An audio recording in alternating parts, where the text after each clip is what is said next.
39వ May Day సందర్భంగా ఎంసిపిఐయు నిర్మల్ జిల్లా కమిటీగా ఖానాపూర్ కడెం మండలాల్లో ఈ మేడేను జరపడం జరిగింది. అదేవిధంగా ఈ రాష్ట్రంలో ఈ కేంద్రంలో ఇది ఒక రాష్ట్రము ఒక దేశం మందమే కాదు, ఈ యొక్క ప్రపంచంలో మొత్తం కూడా ఈరోజు మేడే జరుపుకుంటుంది. ఈ మేడే అనేది ప్రపంచం అంతటా కూడా నడుస్తూ ఉంది.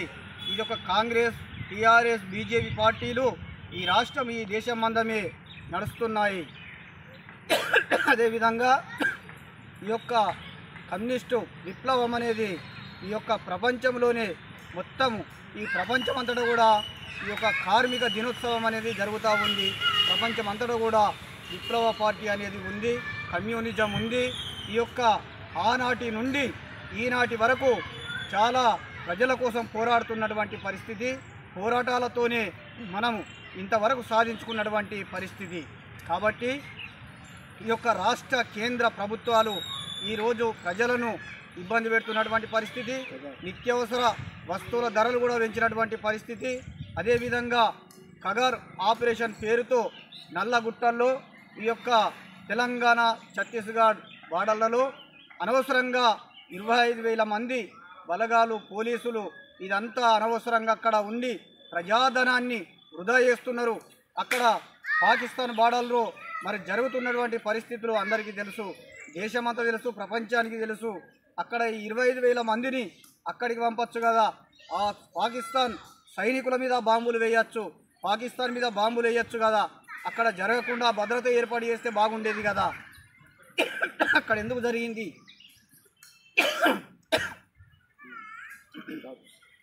కాబట్టి ఈ యొక్క మేడే సందర్భంగా ఈ యొక్క అన్ని ప్రాంతాల్లో కూడా ఈ యొక్క ప్రజల కోసం మరి పోరాటం అనేది, ప్రజల కోసం విప్లవం అనేది, ప్రజలకు అభివృద్ధి కోసము పోరాటం చేయవలసినటువంటి అవసరం ప్రతి ఒక్కరికి ఉంది. అదేవిధంగా 139వ మేడే శుభాకాంక్షలు తెలుపుతూ నిర్మల్ జిల్లా ప్రజలకు, కార్మికులకు, కర్షకులకు అందరికీ మరి శుభాకాంక్షలు తెలుపుతూ ఈరోజు మరి కడెం మండలంలో కానీ, కడెము గ్రామాల్లో కానీ, అదే మరి ఖానాపూర్ పట్టణంలో కానీ మరి గ్రామాల్లో కానీ మరి ఈరోజు జెండాలు ఎగరేయడం అనేది జరిగింది ఇప్పటిదాకా. అదేవిధంగా మరి ఈ 139వ అప్పటి నుంచి ఇప్పటిదాకా 139 సంవత్సరాలు మరి బతుకు పోరాటం అనేది జరుగుతూ ఉన్నది. ఉన్నోనికే చట్టాలు చుట్టాలైన పరిస్థితి ఉన్నది. ఈ దేశంలో మరి రాజకీయ నాయకులు కానీ ఎవరైనా కానీ మరి ఎర్ర జెండా పార్టీ అని అంటే మొత్తం నామరూపంగా లేకుండా చేద్దామని చెప్పి మరి కంకణం కట్టుకుంది మరి బీజేపీ ప్రభుత్వము. అందుకని చెప్పి మరి ఈరోజు అదేవిధంగా ఈ దేశ ప్రజలకు మరి సేవ చేయాలనుకుంటే, మరి అభివృద్ధి చేయాలనుకుంటే మరి నిత్యావసర సరుకులు కానీ, విద్య కానీ, ఉద్యోగం కానీ ఇవన్నీ సమస్యలు పక్కన పెట్టేసి, అదే మరి ఈ కర్రెగుట్ట అనే ప్రాంతము తెలంగాణకు, ఛత్తీస్గఢ్కు, ఆంధ్రకు మరి మధ్యలో ఉండే ప్రాంతము. దీంట్లో మరి మావోయిస్టులు ఉన్నారని వారి పేరు మీద మరి గిరిజనులను మరి అక్రమంగా చంపుతూ, అదేవిధంగా మరి 25,000 మంది కేంద్ర బలగాలు మరి వాళ్ళకు అదే పని ఉన్నట్టు ఏదో చిన్న వ్యవస్థ, అది చిన్న గుట్ట, దాని చుట్టూ మరి 25,000 మంది మిలిటరీ బలగాలను పెట్టి మరి ప్రజాధనం వృధా చేస్తూ మావోయిస్టులను చంపుతున్నామని, గిరిజనులను చంపుతూ ఫోటోలకు పోజులు ఇస్తూ మరి మేము పనిచేస్తున్నాం, అభివృద్ధి దిశగా పోతున్నామని చెప్పనడము ఈ బీజేపీ ప్రభుత్వానికి తగదు. ఎందుకంటే అభివృద్ధి అని చెప్పానంటే మరి ఈ రాష్ట్రంలో మరి ఈ దేశంలో మరి ఎన్నో రాష్ట్రాలు ఉన్నాయి. అదేవిధంగా ఇప్పుడు ఎర్ర జెండా పట్టుకునే వాడిని లేకుండా చేద్దాం, దేశం మీద రాష్ట్రం మీద చేద్దామని అంటే అది ఎవరితోటి సాధ్యం కాదు. ఒక్కతోటి చేస్తే 100 మంది పుడతారు. ఇది నిజమైన సత్యము. విప్లవం అనేది నిరంతర పోరాటము, నిరంతర ప్రక్రియ. ఇది ఎవరు ఆగేది కాదు.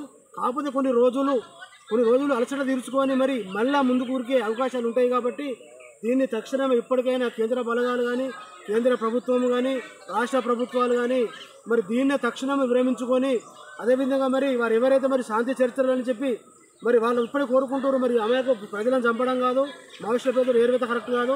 మరి ఏదైనా ఉంటే చర్చించుకుందాం, మాట్లాడుకుందాం అని చెప్పి వాళ్ళు పదే చెప్తున్నప్పటికీ కూడా మరి ఆ మావోయిస్టులను ఆ మాట లెక్క చేయకుండా మరి వాళ్ళను నిర్దాక్షిణ్యంగా మరి హత్యలు చేయడం అనేది సరైన పద్ధతి కాదు. దీన్ని మేము తీవ్రంగా ఖండిస్తున్నాం ఎంసీపీఐ పార్టీగా. అదేవిధంగా మరి వాళ్ళను తక్షణమే చర్చలకు పిలిచి మరి వాళ్ళ సమస్యలు ఏదో పరిష్కరించుకొని మరి మీరు చక్కగా చేస్తే మరి విప్లవ పార్టీలు ఎందుకు, మరి ప్రజా పోరాటాలు ఎందుకు, మరి మీరు అంత మంచిగా చేయరు మరి అని చెప్పి వాళ్ళు ఏదైనా చర్చల ప్రకారం మాట్లాడితే దానికి అనుగుణంగా మరి నిర్ణయాలు తీసుకొని మరి వినకపోతే కదా మీరు చంపాలా. వాళ్ళు రండి మాట్లాడదామంటే కూడా మీరు మీ చేతుల్లో మిలిటరీ ఉంది, బలగం ఉంది, బలం ఉంది, అధికారం ఉంది అని చెప్పి చంపడం అనేది సరైన పద్ధతి కాదు. దీన్ని మేము తీవ్రంగా వ్యతిరేకిస్తున్నాం, తీవ్రంగా ఖండిస్తున్నాం. ఇప్పటికైనా కేంద్ర బలగాలు కానీ కేంద్ర ప్రభుత్వం కానీ ఇప్పటికైనా ఆలోచన చేసి ఏవైతే కేంద్ర బలగాలు ఉన్నాయో, ఏవైతే ఆ మిలిటరీ ఉన్నదో వాళ్ళని వెనుక రప్పించుకొని ఏదైతే ఆ నిర్ణయాన్ని కగారు నిర్ణయాన్ని ఉపసంహరించుకొని తక్షణమే రాష్ట్ర ప్రభుత్వం కేంద్ర ప్రభుత్వం కూర్చుండి వాళ్ళని పిలిచి చర్చలు జరిపి వాళ్ళ సమస్య పరిష్కరించాలా, దేశ ప్రజల సమస్య పరిష్కరించాలా, దేశ భద్రతను పెంచాలా అని చెప్పి మరి ఎంసీపీఐ పార్టీ నిర్మల్ జిల్లా కమిటీగా కోరుకోవడం జరుగుతుంది.